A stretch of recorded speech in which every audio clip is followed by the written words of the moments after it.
রাজনৈতিক সম্প্রীতি বীজপুরের রাজনৈতিক ভেদাভেদ মিটিয়ে দিতে উদ্যোগী হয়েছেন বীজপুরের নবনির্বাচিত বিধায়ক সুদীপ্ত দাস। রবিবার রাতে হালিশহর পুরসভার ১ নম্বর ওয়ার্ডের বাঘ মোড়ে মাছ ভাত উৎসবের আয়োজন করেছিলেন বিজেপি কর্মীরা। এই উৎসবে হাজির ছিলেন নোয়াপাড়া ও বীজপুরের বিধায়ক যথাক্রমে অর্জুন সিং ও সুদীপ্ত দাস। এছাড়া স্থানীয় তৃণমূল কাউন্সিলর হিমানীশ ভট্টাচার্য ও তৃণমূল নেতা দীপন দত্ত এদিনের মাছ ভাত অনুষ্ঠানে হাজির ছিলেন। তৃণমূল কাউন্সিলর হিমানীশ ভট্টাচার্য বলেন, বিধায়কের আহ্বানে সাড়া দিয়ে তিনি হাজির হয়েছিলেন। অপরদিকে বীজপুরের বিধায়ক সুদীপ্ত দাস বলেন, বাঙালির মাছ ভাত খাওয়া বন্ধ হবে না।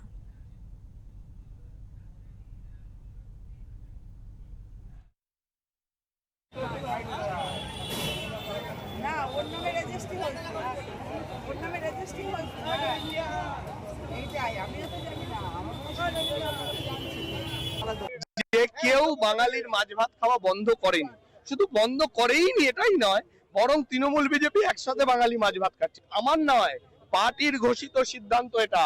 এবং এটা জেনে রাখুন, ক্ষোভটাও স্বাভাবিক। যে মানুষ অত্যাচারিত হয়েছে, যে মানুষ লাঞ্ছিত হয়েছে তৃণমূলের হাতে, তাদের ক্ষোভ থাকবে না?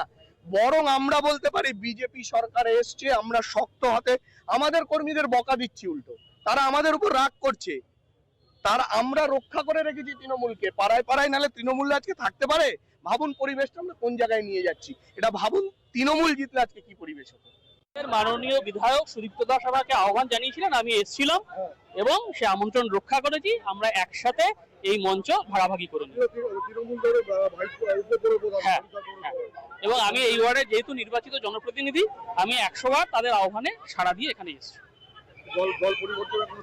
না, উনি তো আগেই জানিয়েছেন, আমি কোনো ইচ্ছা প্রকাশ করিনি।